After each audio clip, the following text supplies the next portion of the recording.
میرے کریم آقا نے فرمایا کہ اللہ تبارک و تعالیٰ میری امت کو ایک رات عطا فرمائے گا، ایک شب عطا فرمائے گا جسے شب قدر کہا جاتا ہے۔ وہ قوم بنی اسرائیل کا شخص جو 1000 مہینے تک عبادتیں کرتا رہا، اس کی عبادتیں ایک طرف، اگر میرا امتی شب قدر کی رات میں شب بیداری کر کے اگر وہ عبادت کر لے اور اس رات کو پالے تو یہ ایک رات کی فضیلت اس 1000 مہینے کا بھاری جاتا ہے۔ یہ شب قدر کی فضیلت ہے۔ السلام علیکم، hello guys, welcome to my new video. سب سے پہلے آپ سبھی کو جمعہ مبارک۔ گائز آج ہے 27 رمضان۔ آج ہمارے مسجد میں قرآن شریف مکمل ہو چکا ہے تراویح کی صورت میں۔ یہ ویڈیو میں کر رہا ہوں دوسرے دن، الوداع جمعہ کو 27ویں سب جمعرات کی رات سے ہی لگ گیا ہے۔ ہر سال کی طرح اس سال بھی ہم لوگ ہے نا حضرت کو رخصت کرتے ہیں، ان کی گلفروشی کی جاتی ہے، ساتھ ہی ساتھ نعت شریف پڑھا جاتا ہے، بیان بھی ہوتے ہیں، یہ ساری چیزیں ہو چکا ہے۔ میں کر رہا ہوں یہ ویڈیو الوداع جمعہ کو۔ یہ ویڈیو بہت بڑی بنی ہے، 3 پارٹ میں یہ ویڈیو آپ کو دیکھنے ملے گا، جو کہ پہلا ہے نعت شریف، دوسرا ہے بیان، تیسرا ہے گلفروشی۔ تو کس طریقے سے حضرت کو رخصت کرتے ہیں ماشاءاللہ سے ہم لوگ جو شروع سے لے کے ابھی تک امام صاحب کے پیچھے ہم نے تراویح نماز پڑھے ہیں، ان کو نظرانہ میں کیا دیا جائے گا آپ بھی دیکھیے میرے ساتھ۔ اللہ تبارک و تعالیٰ نے قرآن پاک میں ارشاد فرمایا، آج جس قرآن پاک کی تکمیل ہوئی، جس قرآن پاک کو حافظ قاری صاحب سے ملا کی اقتداء میں آپ نے کھڑے ہو کر کے سنا، سماع کیا۔ اللہ تبارک و تعالیٰ نے فرمایا کہ بے شک ہم نے اس شب قدر میں قرآن پاک کو اتارا، اور تمہیں کیا جانا کہ شب قدر وہ ہے جو 1000 مہینوں سے افضل ہے۔ شب قدر وہ ہے جو 1000 مہینوں سے افضل ہے۔ اب میں ایک تفسیر کر دیتا ہوں، مفسر شہید حضرت علامہ مفتی نعوذ الدین مراد آبادی رحمۃ اللہ تعالیٰ نے فرماتے ہیں کہ شب قدر شب برکت والی رات ہے، اور اس کو شب قدر اس لیے کہا جاتا ہے کہ اس شب میں سال بھر کے احکام نافذ کیے جاتے ہیں۔ شب قدر اس لیے کہا جاتا ہے کہ اس رات میں سال بھر کے احکام نافذ کیے جاتے ہیں، اور ملائکہ کو سال بھر کے وظائف و خدمات اور معمور کیا جاتا ہے،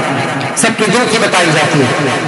اور یہ بھی کہا گیا کہ اس رات کی شرافت و قدر کے باعث اس کو شب قدر کہتے ہیں۔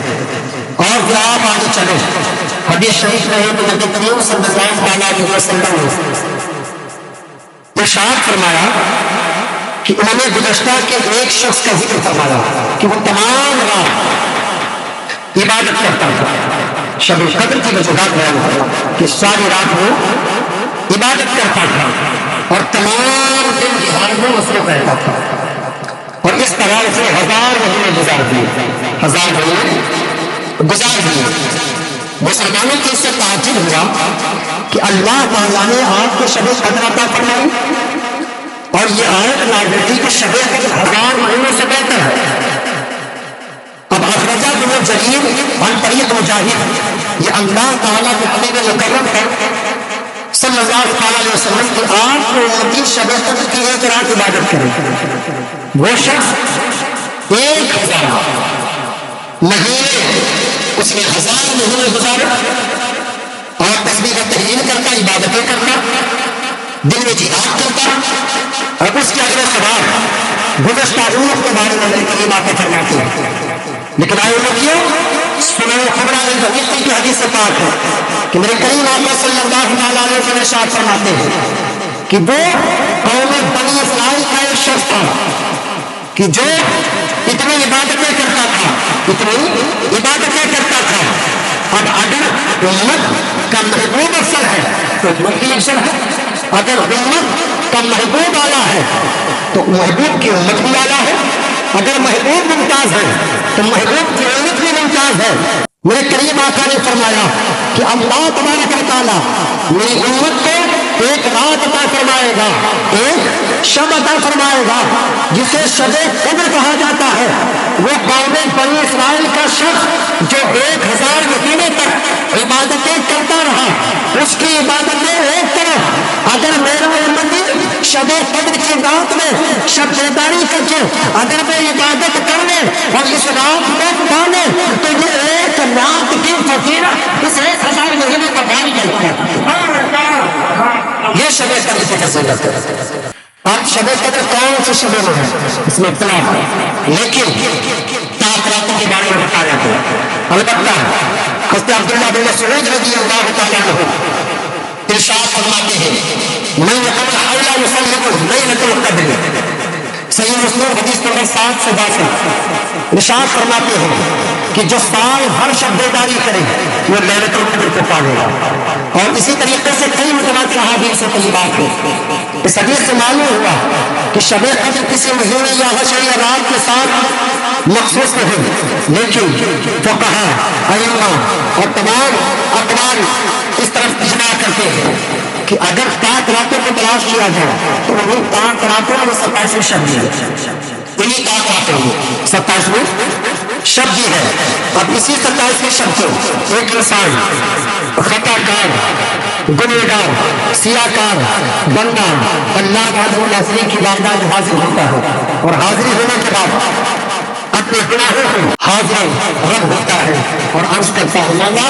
اور تیری بارگاہ میں حاضر ہوں۔ یاد رکھیں آپ کہ یہ رات آپ کو عطا ہوئی ہے، آپ ذرا دائیں اور بائیں نظر دوڑائیں اور دیکھیں بہت سارے احباب ہمارے وہ بھی ہوں گے کہ جو پچھلے سال گزشتہ سال ہمارے ساتھ میں موجود تھے لیکن آج معاشر میں موجود نہیں ہے۔ ہمارے بہت سارے خاندان میں کچھ ایسے بھی افراد ہیں جو پچھلے سال گزشتہ سال رمضان شریف میں ہمارے ساتھ شریک محفل تھے یا شریک مجلس تھے یا شریک بیعت تھے، لیکن آج وہ ہمارے ساتھ نہیں ہے۔ تو نصیبت پر ناز کریں کہ ایک تو رب تبارک و تعالیٰ نے آپ کو رمضان عطا فرمایا اور اس رمضان میں آپ کو شب قدر کی ساعتیں عطا فرمائی، شب قدر کی گھڑیاں عطا فرمائی۔ تو اس شب قدر کو ایک مومن کو کیا کرنا چاہیے، ایک مسلمان کو کیا کرنا چاہیے؟ کیا اس شب قدر کی رات میں ہمیں پڑھائی کو لے کر کے روزے کا مظاہرہ کرنا چاہیے؟ کیا اس رات میں کیا شب بیداری اس طریقے سے کرنی چاہیے کہ رات بھر گھنٹے سے اپنے دوستوں کے ساتھ ہم روڈوں پر گھومتے پھریں، لوگوں کو تکلیف دیتے پھریں؟ شب قدر اس رات کا نام نہیں ہے۔ شب قدر تو یہ بتاتا ہے کہ اللہ آج تیرے سانسیں چل رہی ہیں، آج مجھ میں جوانی ہے، آج مجھ میں طاقت ہے، آج مجھ میں پل ہے۔ اگر تو جوانی میں جو عبادت کر لے گا وہ بڑھاپے میں نہ کر سکے گا۔ آج تیرے اندر طاقت ہے تو کھڑے بھی ہو سکتا ہے، آج تیرے اندر طاقت ہے تو بیٹھ بھی سکتا ہے، آج تیرے اندر طاقت ہے تیرے کو سکون کما حق ادا کر سکتا ہے، تیرے زبان میں تفاصت ہے، تیرے زبان میں طاقت اللہ تعالیٰ نے دی ہے، تمام حروف کو تو ادائیگی کے ساتھ میں پڑھ سکتا ہے۔ اس لیے کوئی نوجوانوں ہے اسے جوانوں ہے میرا کریم آقا صلی اللہ تعالیٰ علیہ وسلم ارشاد فرماتے ہیں کہ جب اس آسمانی دنیا پر اس زمین پر جب کوئی بندہ پیدا کرتا ہے اللہ تعالیٰ کی بارگاہ میں خدا اپنی زندگی کے آنسو بہاتا ہے، اور جب وہ تنہائی راتوں میں کھڑے ہو کر کے جب مصلح بچھاتا ہے، مصلح بچھانے کے بعد وہ آنسو کے سیلاب لے کر کے بارگاہ رب العزت میں حاضر ہوتا ہے اور عرض کرتا ہے کہ اللہ میں تو بھٹکا ہوا تھا لیکن تو نے بلا دیا، میں تو بھٹکا ہوا تھا اللہ سے بھٹکا ہوا تھا لیکن مولا کریم آج تو نے مجھے اپنے بارگاہ میں آنے کا شرف بخشا ہے۔ جب وہ بندہ اپنے گناہوں کا اقرار کر لیتا ہے، جب وہ بندہ اپنے گناہوں پر نازل ہو جاتا ہے تو میرے کریم آقا فرماتے ہیں کہ جو ندامت کے آنسو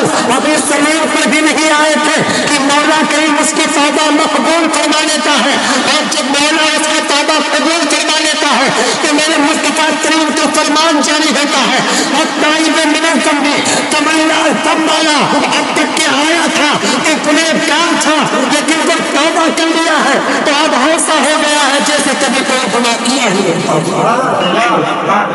یہ شرف اللہ تعالیٰ کا فرماتا ہے۔ تو آج شب قدر کی رات ہے، اس شب قدر کو ہمیں فراموش نہیں کرنا چاہیے۔ آج اللہ تعالیٰ نے طاقت و قوت سے آپ کو نوازا ہے تو اس رات کو آپ ضائع نہ ہونے دیں۔ اس رات میں آپ اللہ وحدہ لا شریک کی تسبیح و تحلیل بیان کریں، نمازوں کی پابندی کریں، جن کا آپ نے دل آزاری کیا ہے اسے ناز تلافی کریں، اللہ تعالیٰ کی بارگاہ میں سربسطوی کریں۔ اور آج دیکھیں تو آپ کو اندازہ ہوگا کہ شب بیداری کہتے کسے، تو یاد رکھیں مختصر سے الفاظ میں کہہ دوں کہ تتجافى جنوبهم عن المضاجع يدعون ربهم خوفا وطمعا ومما رزقناهم ينفقون فلا تعلم نفس ما أخفي لهم من قرة أعين جزاء بما كانوا يعملون۔ اللہ تبارک و تعالیٰ نے ارشاد فرمایا خواب باغ سے کی کمریں جدا ہوتی ہے۔ شب بیداری کسے کہتے ہیں یہ بتا رہا ہوں۔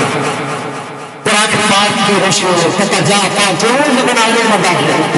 اللہ تعالیٰ نے فرمایا خواب باغ سے کی کمریں جدا ہوتی ہیں اور ڈرتے اور امید کرتے اپنے رب تبارک و تعالیٰ کو پکارتے اور ہمارے دیے ہوئے میں سے کچھ خیرات کرتے، ہمارے دیے ہوئے سے کچھ خیرات کرتے ہیں۔ تو کسی کو نہیں معلوم کہ جو آنکھ کی ٹھنڈک ان کے لیے چھپا رکھی ہے سیدھا ان کے کام کا ہے۔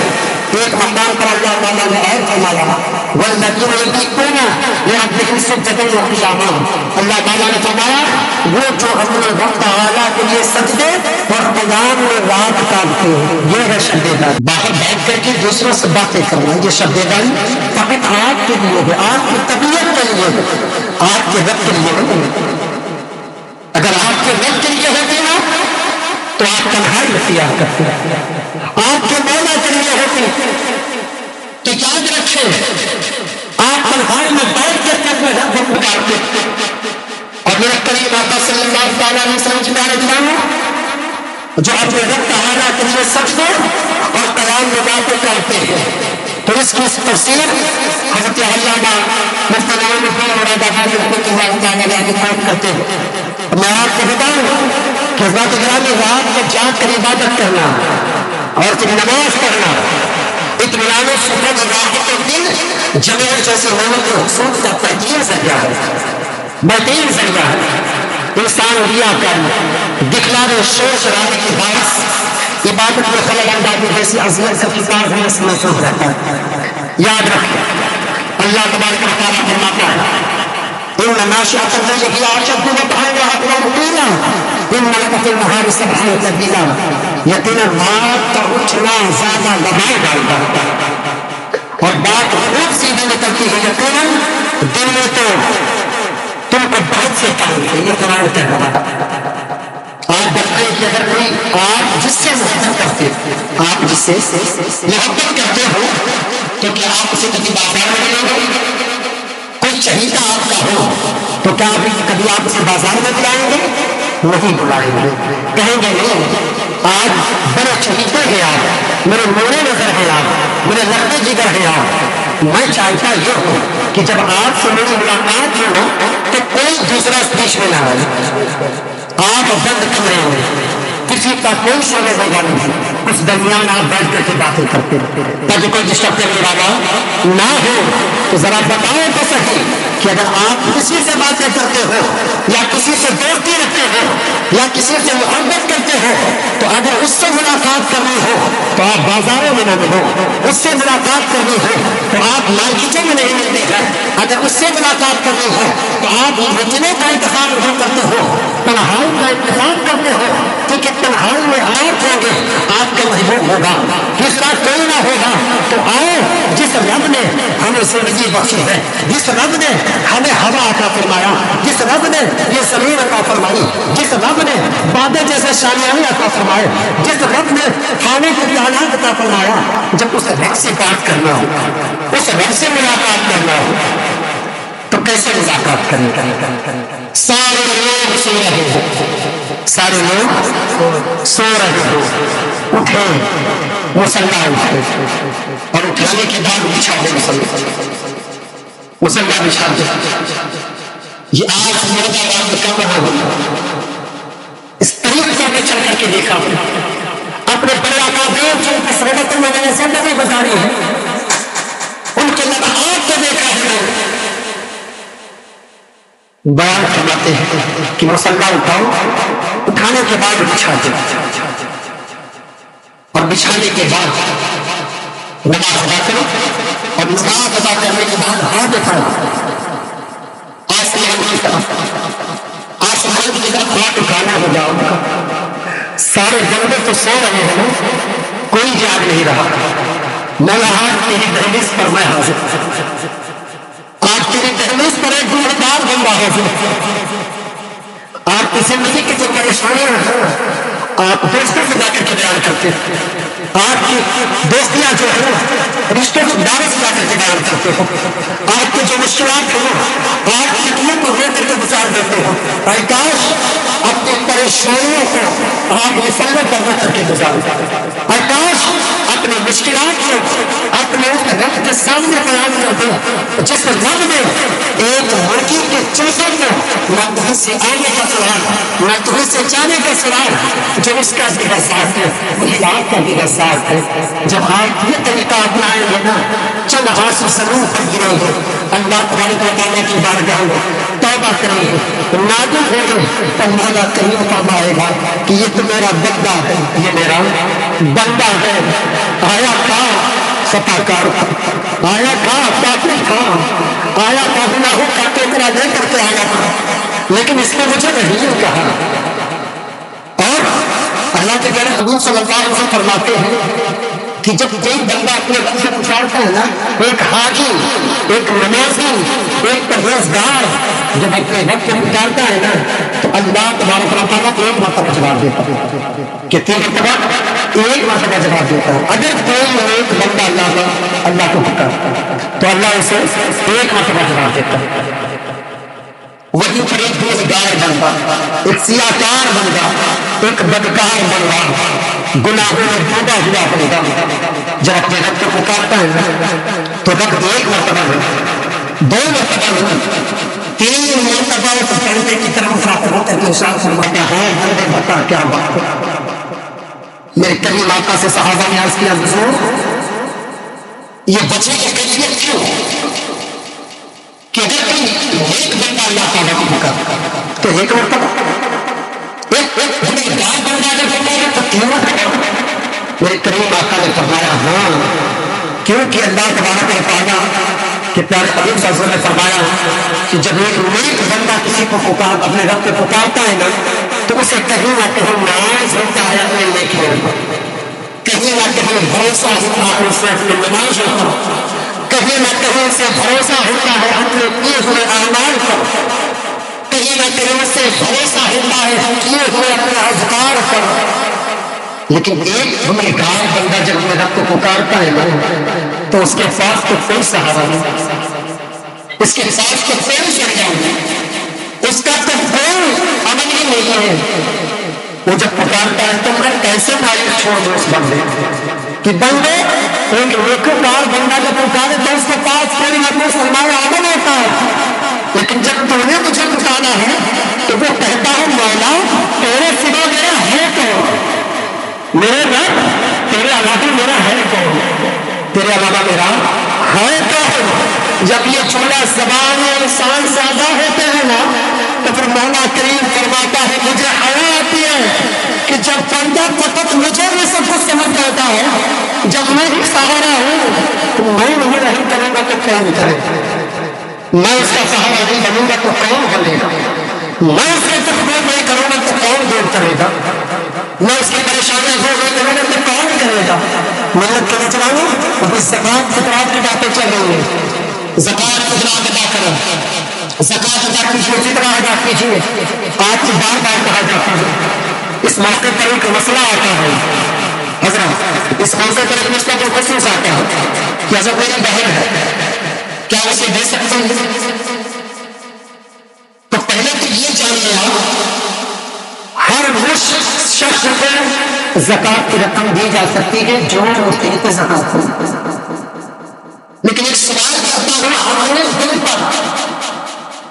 اپنے دائیں ہاتھ پہ رکھ کے تب سوچنا کہ آپ کی بہن یا آپ کا غریب بھائی یا آپ کی بہن یا آپ کا رشتہ دار کیا زکات کے موقع پر بھی آپ نے ادا کرو؟ رمضان کے مہینے میں بھی نہیں ادا کی جائے، کیا رمضان ہی میں آپ کو آپ کا بنا دیا جاتا ہے؟ کیا رمضان ہی کے میں یہ نہیں کہتا کہ بالکل نہ دیکھیے، بالکل خیال کیجیے، لیکن جیسے صرف رمضان ہی میں نہیں، صرف رمضان ہی میں نہیں بلکہ چلے جایا کرے گا،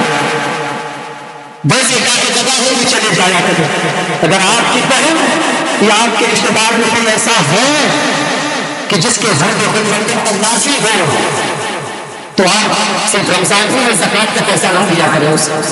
غیر رمضان کے چکر لگا دیا کریں، غیر رمضان میں پہنچ جایا کریں، غیر رمضان میں اس کے درمیان تک پہنچ لیا کریں۔ سال سال بھر بہن نہیں آ گئی آپ کو، سال سال بھر رشتے دار نہیں آ گئے آپ کو،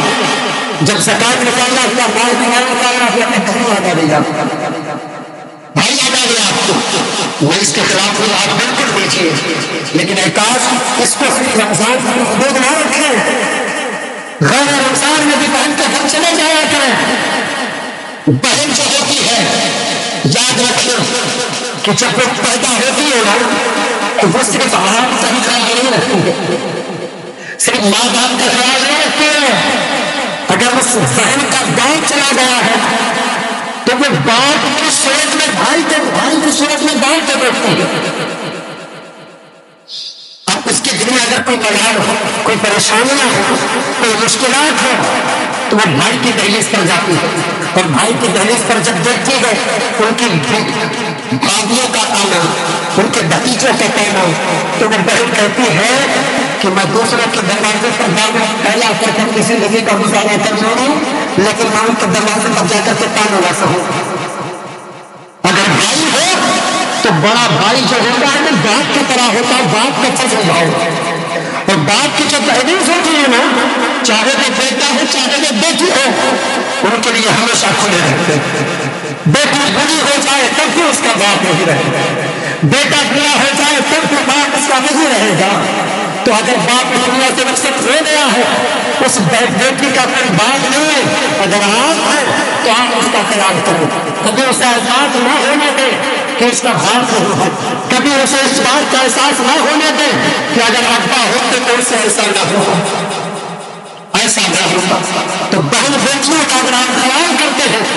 زکوٰۃ فطرات کے ہی رقم سے ان کو مدد نہ کریں، غیر رمضان میں بھی، بغیر تہوار کے بھی، بغیر مقصد کے بھی، بغیر مطلب کے بھی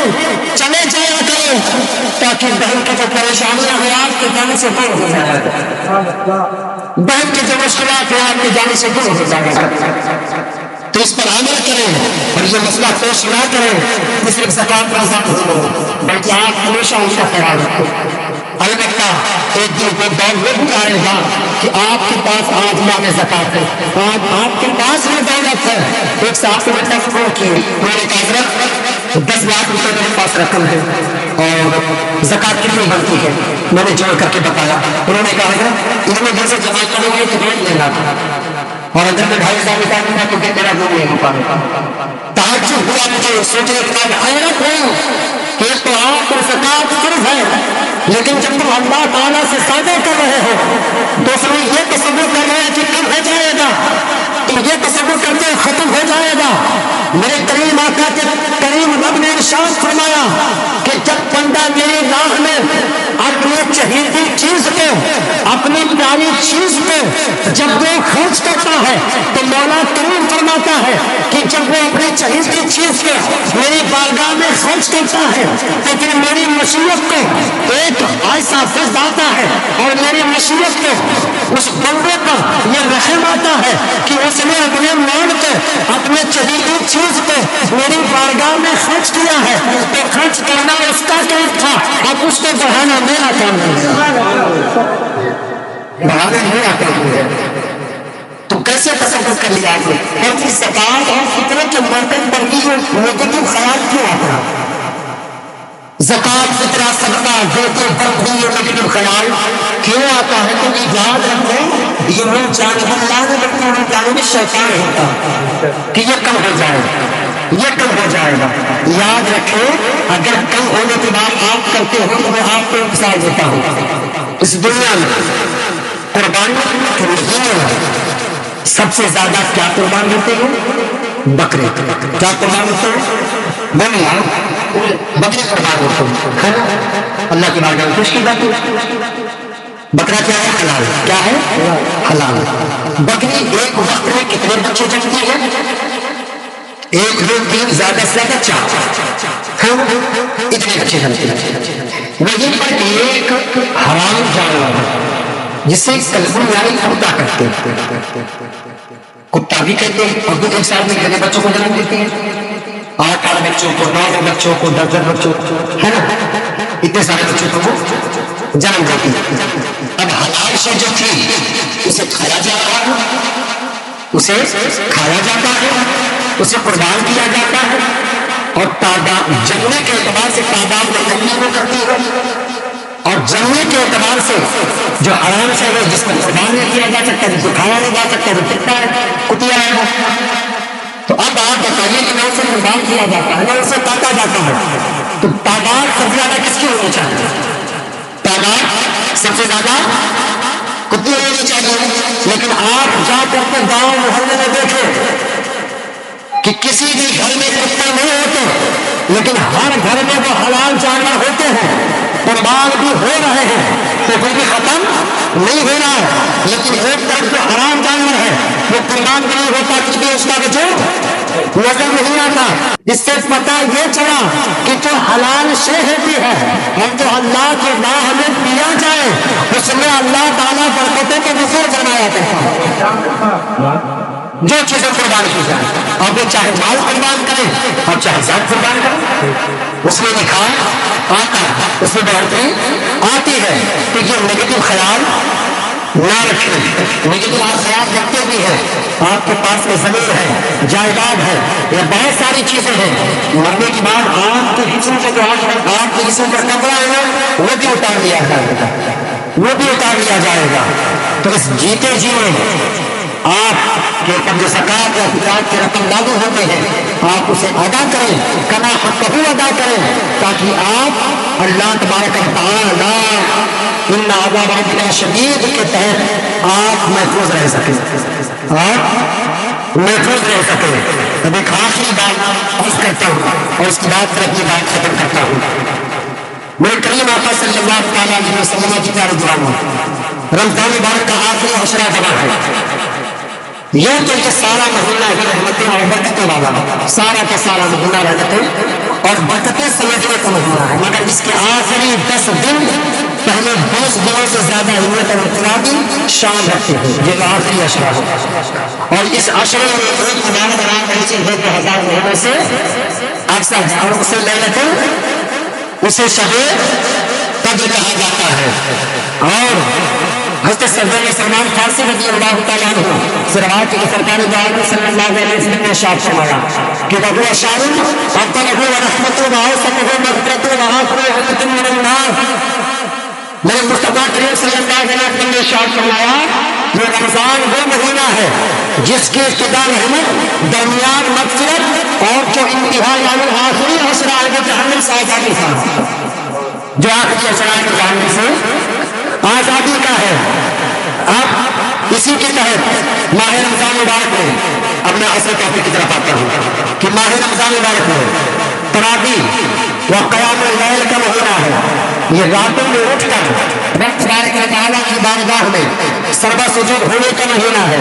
حضرت سیدنا ابو ہریرہ رضی اللہ تعالیٰ عنہ سے روایت ہے کہ سرور کائنات صلی اللہ تعالیٰ علیہ وسلم نے ارشاد فرمایا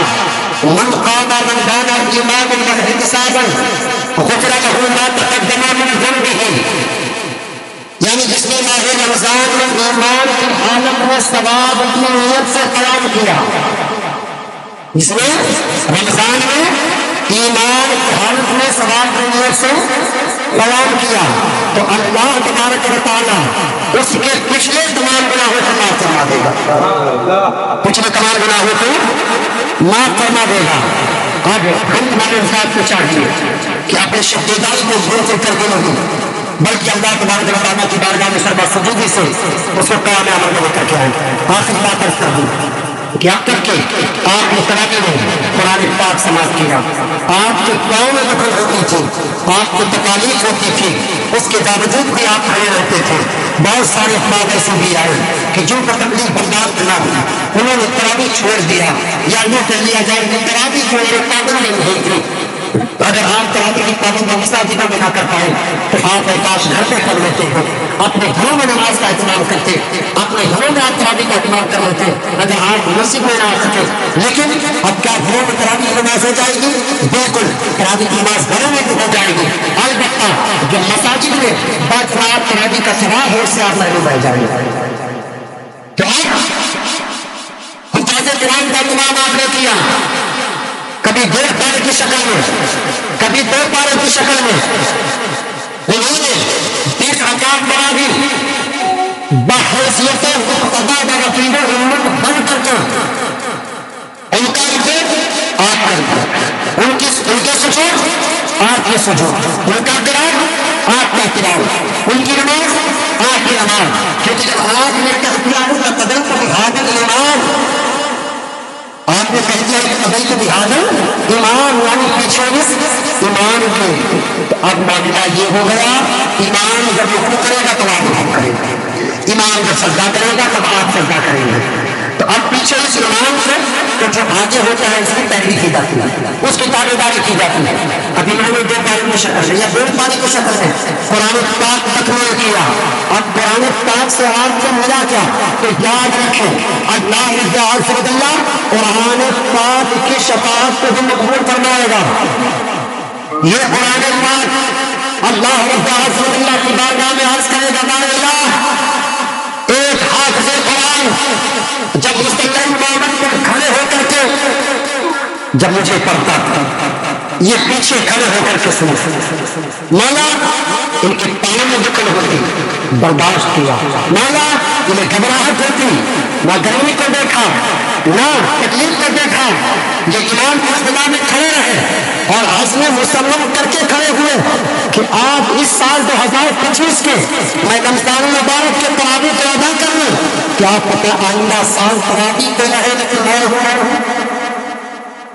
رمضان کے انداز میں گزارے کہ رمضان رہے، کیا پتہ آپ رہے تمہارے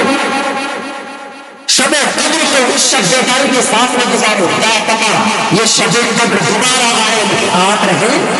نہ رہے۔ تو اب یہ قرآن پاک اللہ کے اللہ کریم کی بارگاہ میں کرے تجاوز کرے گا، اللہ اس میں میرے لیے پریشانیاں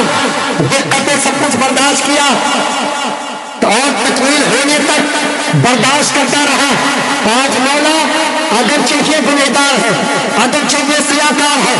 یہ بدکار ہے، مولا کریم آج تیری بارگاہ میں یہ قرآن شفاعت کا حصہ لے کر کے آیا ہے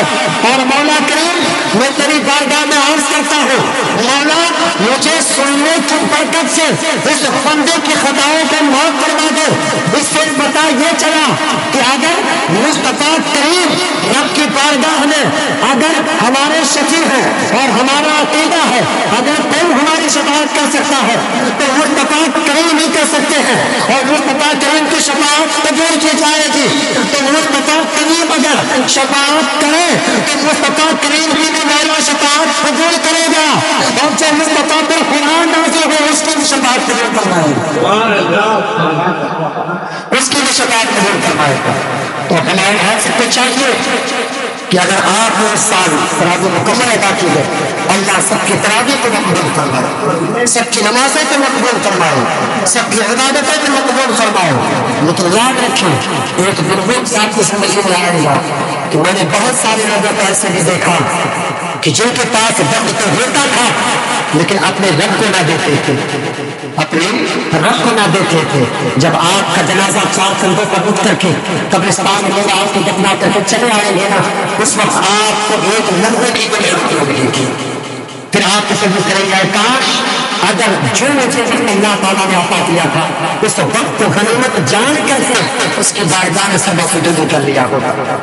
تو لہٰذا آپ اپنے وقت کو ضائع نہ کریں اور اللہ تبارک و تعالیٰ کی بارگاہ میں سب سجود اختیار کرتے رہیں، اور جس طریقے سے آپ رمضان مبارک میں نماز کی پابندی کیا کرتے ہیں غیر رمضان میں بھی نماز کی پابندی کیا کریں۔ آج سے حضرت سب نے ادا کریں کہ آپ نے چاند کو دیکھ کر کے تراویح کی ابتدا کی تھی، اب چاند کو دیکھ کر کے ہی تراویح کی ابتدا کریں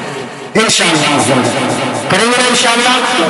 ہاں تو تکمیل قرآن ہوا ہے، تکمیل تراویح لگی ہوئی ہے. تو لہٰذا ان تمام باتوں پر آپ ہمیشہ غور و فکر کرتے رہیں اور اپنے آخرت کی تیاری کریں. آخرت کے بارے میں زیادہ غور و فکر کریں اور آخرت کے بارے میں غور و فکر کے ساتھ ساتھ خود بھی عمل کریں. آپ کے دوست و احباب کو بھی حفاظت کریں. اللہ جل مجدہ کریم ہم سب کو جنت رکھے, ایمان کے ساتھ رکھے اور ایمان ہی پر خاتمہ بخیر فرمائے. رب آخر اللہ قاری صاحب کی ابتدا میں ہم نے جو بحث سماعت قرآن مقدسہ سماعت کیا ہے, اللہ جل مجدہ کریم اگر میرے سننے میں ان کے پڑھنے میں اگر کوئی خطا ہو گئی ہو تو آپ سب کو گواہ بنا کر رب کی بارگاہ میں التجا کرتا ہوں کہ مولا ہم سب کی خطائیں کو معاف فرمائے. اللہ تبارک و تعالیٰ ہماری اس مجلس کو مقبول فرما کر ہم سب کے لیے ذریعہ نجات بنائے. باقی دعوانا الحمدللہ. السلام علیکم ورحمۃ اللہ وبرکاتہ.